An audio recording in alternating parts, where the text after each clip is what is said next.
Mr. Ryan asked me personally to make this clear to you. You give us Fontaine, and this whole filthy ring of his, and you'll be knocking back pints up at the Fighting McDonough's. But if you prefer to play the mule, we'll treat you like a mule. Give him a taste, Patrick. What's that? Change of heart, Timmy? Timmy! Ready to talk now? Go on, Sullivan. Go on and do your dirty. Whatever Ryan thinks he can do to me, Fontaine can do double!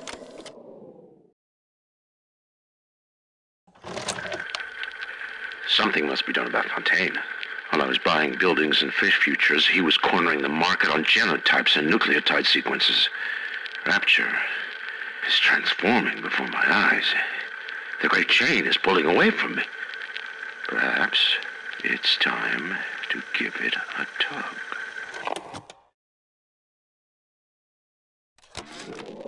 We're putting all the bathyspheres in lockdown until further notice. Ryan had us install some kind of genetic device into the thing, so only Ryan and his inner circle will be able to use them without dispensation. But the boys tell me the keys are pretty unreliable. Sisters, cousins, anybody in the ballpark genetically will be able to come and go as they see fit.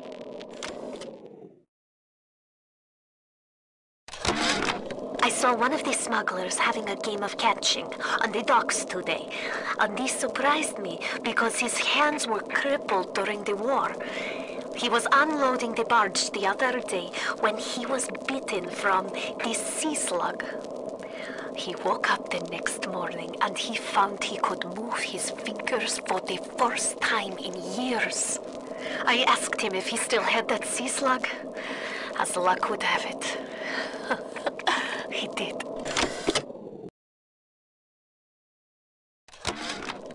Darling Masha, we don't know what has happened to you. Ryan's men have taken you away and said you are needed to save Rapture. Who needs a child to save a city? But I see these little girls crawling out of these vents, and I only wonder if you might one day crawl out of this vent and find this note. We look for you, but if you find this, come to us. It's a Fighting McDonough's in room number 7. The code to our room is 7533. We miss you, our darling child.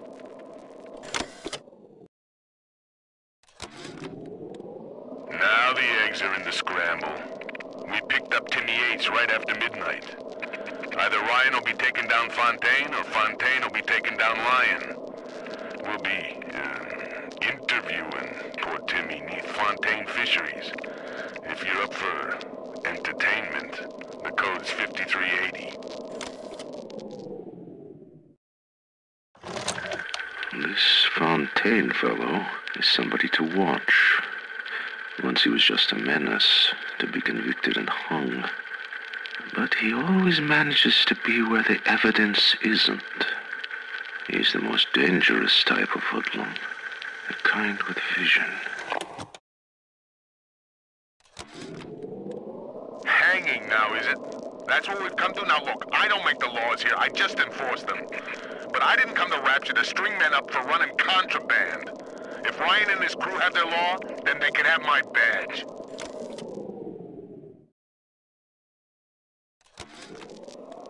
This little sea slug has come along and glued together all the crazy ideas I've had since the war. It doesn't just heal damaged cells, it resurrects them. I can bend the double helix. Black can be reborn white, tall, short, weak, strong. But the slugs alone are not enough. I'll need money. And one other thing. If things weren't bad enough, it seems that even our water system sprung a leak. Yep, that's right. Irrigation system in Arcadia is taking on seawater. I told Mr. Ryan when we were building this place, either you build her like a bathtub, or she's going to turn into a sewer. No, McDonough, he said. We're not going to build no bathtub. We're going to build Eden.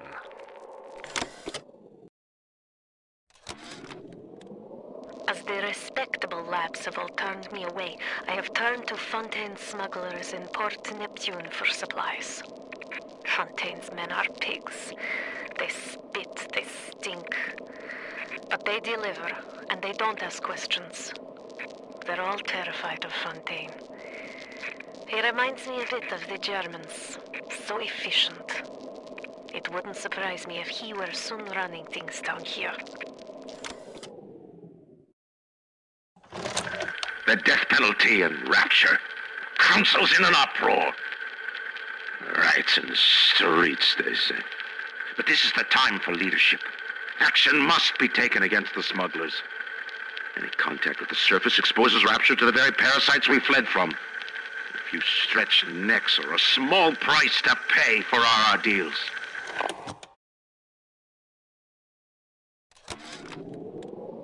I'm closing in on the whole ring.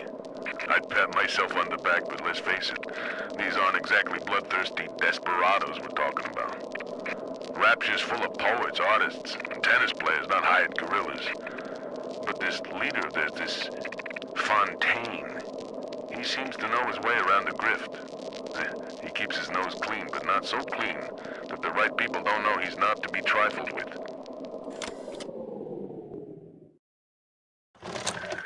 Diane, my dear, I'm sorry, but I'll be late again tonight. Rosenberg is demanding to speak about this Fontaine business. I'm trying to build a proper financial market, and this idiot keeps going on about atom this, and genetic modification, that. I'll go spend an hour pretending to pay attention to the poor fellow and be home as soon as I can. Andre. Mr. Ryan, I believe in rapture, but that doesn't mean we always win. Fontaine Futuristics is the biggest thing going in rapture, so let me be plain. When we arrest that toe rag Fontaine for his thieving and smuggling, we must make it clear that we won't touch his business interests.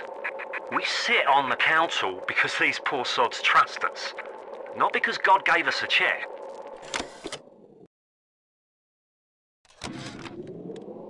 We saw our Masha today. We barely recognize her. That's her, Sam said. You're crazy, I told him. That thing? That is our Masha? But he was right. She was drawing blood out of a corpse by Fontaine Fisheries. And then when she was done, she walked off hand in hand with one of those awful golems. Masha!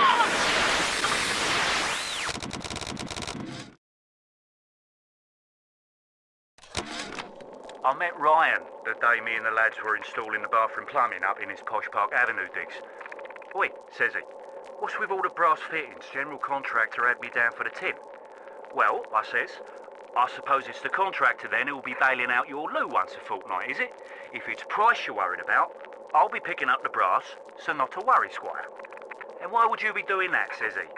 Well, Mr. Ryan, profit or not, no man bails water out of privies built by Bill McDonough. Next day I finds out I'm Ryan's new general contractor.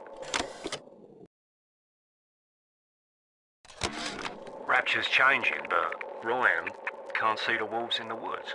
This Fontaine fellow, he's a crook and a proper tea leaf, but he's got the atom, and that makes him the governor.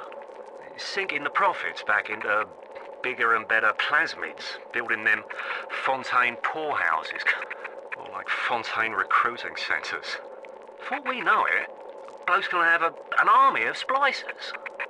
And we're gonna have ourselves a whole heap of miseries. Fontaine's putting the screws on us, and double.